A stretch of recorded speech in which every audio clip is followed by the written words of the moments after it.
Ok, bueno, vamos a comenzar.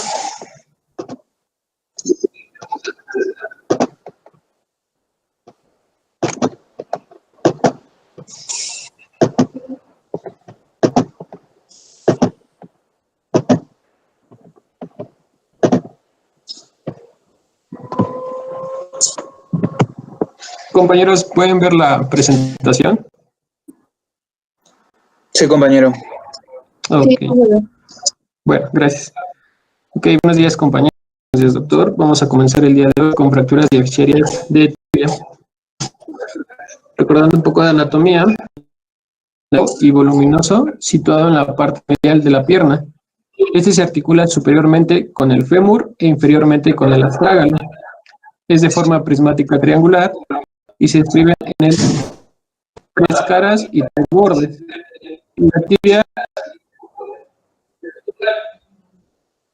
La tibia no es rectilínea, sino que está contorneada en forma de S cursiva, pero muy alargada, y presenta una ligera concavidad lateral en su parte superior y medial. La cresta tibial anterior está compuesta de hueso cortical denso, y bueno, en este hueso se describe que tiene tres caras: medial, lateral y posterior, recordando que en la cara medial es lisa y plana, y está en relación con los tegumentos, excepto en la parte superior, en donde se va a insertar los músculos sartorio, grácil y el semitendinoso. La otra cara que vamos a tener es la cara lateral, y este va a presentar en su mitad superior una depresión donde se va a insertar el músculo tibial de la rodilla. Y por último, la cara posterior. Recuerdo que en la literatura decía que estaba cruzada en su parte superior por una cresta rugosa y oblicua inferior, en donde esta se denominaba línea del stolio, donde se insertaba este músculo, además del músculo popliteo, tibial posterior y el flexor largo de los dedos. Y bueno, a su vez estas caras están divididas por tres bordes, que es el anterior, el óseo y el medial. Ok, en cuanto a la cavidad, esta se sitúa en la parte media de la diáfisis. Las trabéculas del tejido óseo esponjoso diaficiario adoptan, en la unión de los dos tercios medio e inferior, una dirección en espiral que refuerza la estética de la tibia. En cuanto a la tibia, se forma a partir de 4 centros de osificación, recordando que es por una vía endocondral, en donde va a verse un centro primario en la diáfisis, al inicio del segundo mes de vida fetal, y 3 centros secundarios. En cuanto a la definición de esta fractura, las fracturas de la diáfisis de tibia se definen como la pérdida de solución de continuidad ósea en la diáfisis de la tibia.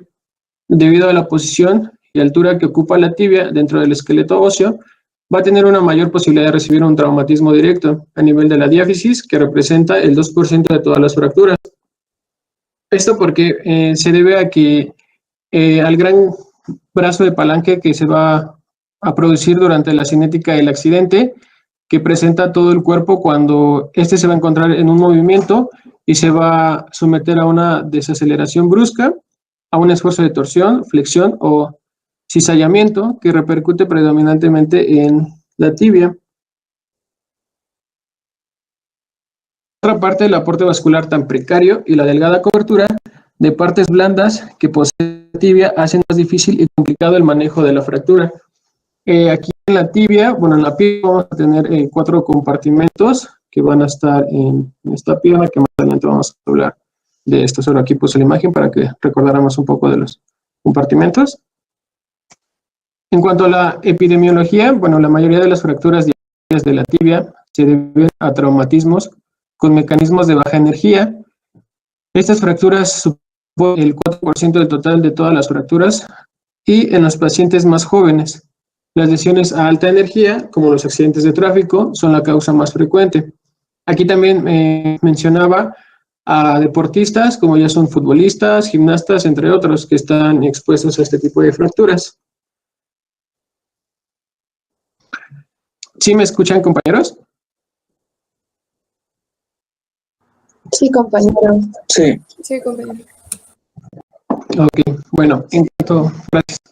En cuanto al mecanismo, bueno, vamos a tener que las fracturas diapficiarias de tibia se deben a mecanismos de torsión de forma directa o flexión de forma directa. Aquí los mecanismos indirectos van a causar fracturas espiroideas y los mecanismos directos nos van a provocar fracturas en cuña u oblicuas cortas a baja energía y a energías altas nos va a provocar fracturas conminutas. Entre esas asociadas están las heridas abiertas, el síndrome compartimental, la extensión ipsilateral de las lesiones y las lesiones óseas remotas. Aquí el síndrome compartimental, bueno, esta es una patología con una prevalencia mayor en el sexo masculino y va a estar asociada a traumatismos de fracturas expuestas, de tibia y, bueno, marcaba que también de antebrazo principalmente. Y este síndrome compartimental va a representar una emergencia quirúrgica en todos los casos en los que se presenta. La causa más frecuente del síndrome compartimental van a ser las fracturas, que representan un 69% de este síndrome, y un 36% va a corresponder a fracturas de la diáfisis de la tibia. Bueno, aquí el manejo de este síndrome compartimental va a ser la fasciotomía de descomprensión compartimental. Y una vez que se diagnostica el síndrome compartimental, hay que liberar los 4 compartimentos, que como en la imagen pasada, como en esta, vamos a tener los 4 compartimentos: el compartimento anterior, el compartimento lateral, el compartimento posterior superficial y el compartimento posterior externo. Aquí vamos a tener, pues, comprometidos muchos músculos y nervios, como el peroneo profundo, el peroneo superficial, el nervio y el nervio tibial posterior. Entonces, en un síndrome compartimental tenemos que actuar de inmediato, porque están comprometidos músculos y nervios importantes. Okay. En cuanto a la exploración física, bueno, debe inspeccionarse la extremidad para apreciar si hay deformidades claras, alguna angulación o malrotación. Es importante la palpación buscando el dolor y la tumefacción, ya que nos va a facilitar la identificación de la fractura. El hecho de que la cresta tibial anterior sea superficial, podemos observar la fractura a simple vista. Y bueno, el estudio radiológico, las radiografías simples deben incluir la serie traumatológica estándar, como es la anteroposterior, lateral y oblicuas, y también se puede ocupar la tomografía computarizada para valorar la consolidación de la fractura o identificar la no consolidación, pero esta marcaba que no es necesaria para el tratamiento agudo de la fractura. También podemos utilizar la ultrasonografía, el Doppler y la arteriografía como un complemento diagnóstico. En cuanto al diagnóstico en clínica, bueno, vamos a observar que el paciente va a tener dolor, la deformidad en la extremidad, un aumento de volumen, la crepitación y pérdida de la función de la extremidad afectada.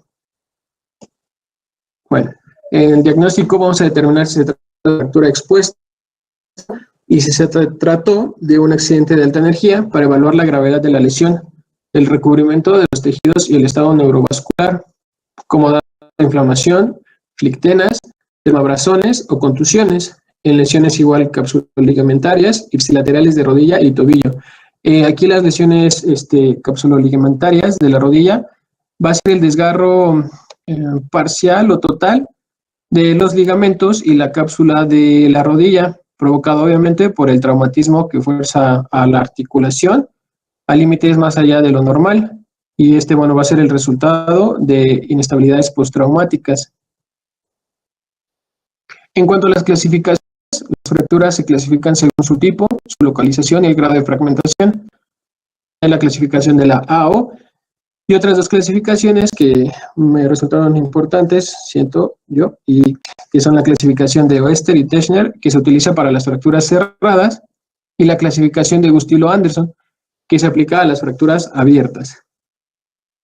Aquí está la clasificación de la OTA, que recordando que le dan el número 4 al hueso de la tibia. Y bueno, el segmento que estamos hablando, que es el diaficiario, va a tener el número 2. Y esas, recordando que pueden ser de tipo simple, en cuña, y compleja, que después se puede subdividir estas fracturas. En cuanto a las fracturas abiertas, vamos a tener la clasificación de Gustilo-Anderson. Y es dividir en 3 grados. El grado 1, 2 y 3. Y el grado 3 se va a subdividir todavía en 3 segmentos, también o 3 grados igualmente. Bueno, el grado 1 va a ser en una herida limpia que va a ser menor a 1 centímetro de longitud, y el grado 2 va a ser en una herida que va a ser mayor a 1 centímetro de longitud, sin lesiones de tejidos blandos que estén cercanos. En el grado 3, en heridas con lesiones graves de tejidos blandos. Generalmente esto son mayor a 5 centímetros y podemos hablar de una herida por arma de fuego, heridas en granjas, que bueno, puede ser en cualquier sitio, en una amputación traumática, en fractura segmentaria abierta, o en fracturas que ya tienen una duración de 8 horas, que ya pasaron 8 horas después de la fractura. Y en el grado 3, que lo vamos a subdividir en 3, va a ser A, B y C. El A va a ser el que vamos a ver un recubrimiento perióstico adecuado, un arrancamiento perióstico significativo, y en el C, que requiere una reparación vascular para revascularizar la pierna, valga la redundancia, de forma inmediata. Bueno, aquí está una imagen de la clasificación de Gustilo y Anderson, que marcaba el grado 1, 2 y 3.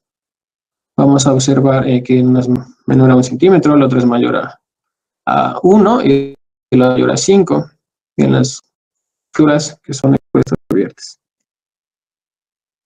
En cuanto a la clasificación de Weber y Teschner de las lesiones de los tejidos blandos de las fracturas cerradas, aquí nos va a presentar 4 grados, que es el grado 0, 1, 2 y 3. En el grado 0 vamos a tener lesiones debidas a fuerzas indirectas, sin apenas afectación de tejidos blandos. En el grado 1, contusiones o abrasiones superficiales. En el grado 2, abrasiones profundas o contusión muscular cutánea o un traumatismo directo. Y en el grado 3 vamos a tener una intensa contusión cutánea, donde podemos pues, observar el síndrome compartimental agudo y la ruptura de un vaso o importante. Aquí está la imagen de la clasificación, donde se ve los compartimentos de la pierna y obviamente las fracturas, donde vamos a tener donde se pueden llegar a ver comprometidos estos compartimentos y las partes blandas que están circundantes al hueso de la tibia. Y bueno, en cuanto a la clasificación del doctor Victorio de la Fuente, aquí es más como una comparación de Gustilo y Coles y Rossi y Coles, donde manejan al igual de la izquierda 3 grados y en el de la derecha 4 grados, que bueno, es más como cómo tienen que ser las fracturas, perdón.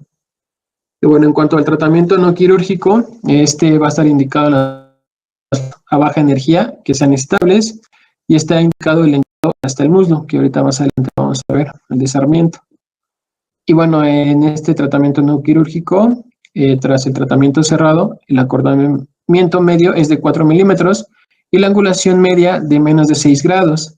Tiene que existir, bueno, aquí que la consolidación se da en el 1.1% de los pacientes. La no consolidación se va a dar. Y bueno, ¿cuáles son las indicaciones del tratamiento quirúrgico? La primera es si no se consiguen parámetros de reducción aceptables, que incluyen desplazamientos de menos del 50%, una angulación menor de 10 grados, acortamientos de menos de 1 centímetro y una mala alineación rotatoria de menos de 10 grados. También se va a indicar este tratamiento quirúrgico en pacientes con fracturas abiertas, fracturas complicadas, que son como el síndrome compartimental, fracturas intrínsecamente inestables y en politraumatizados. Bueno, en fracturas cerradas vamos a tener fracturas de bajo impacto, sin lesión de partes blandas, deslizamientos y con desplazamiento inicial menor de 30 grados. Aquí el estándar de es el clavo endomedular, que es el que se muestra aquí en esta imagen. Y bueno, también puede existir el tratamiento conservador, que va a ser mediante maniobras externas y una colocación de molde de yeso muslopodálico. Aquí el enclavijado intramedular con fresado es el tratamiento de elección para las fracturas inestables. Estas es fracturas inestables, porque va a permitir introducir clavos más gruesos, solo que las contraindicaciones del enclavijado intramedular no se debe de hacer cuando existen deformidades previas de la diáfisis tibial, que va a impedir el avance del clavo intramedular de esta fractura. Y bueno, aquí está lo del yeso de fases de Sarmiento. Aquí maneja dos fases. La primera fase va a ser, tenemos que colocar el aparato de yeso podálico en extensión, y una vez que el edema disminuya y el dolor mejore, vamos a cambiar el yeso muslopodálico con flexión de la rodilla para obtener datos clínicos y radiológicos de inicio de consolidación. Aquí, doctor, tengo una duda, porque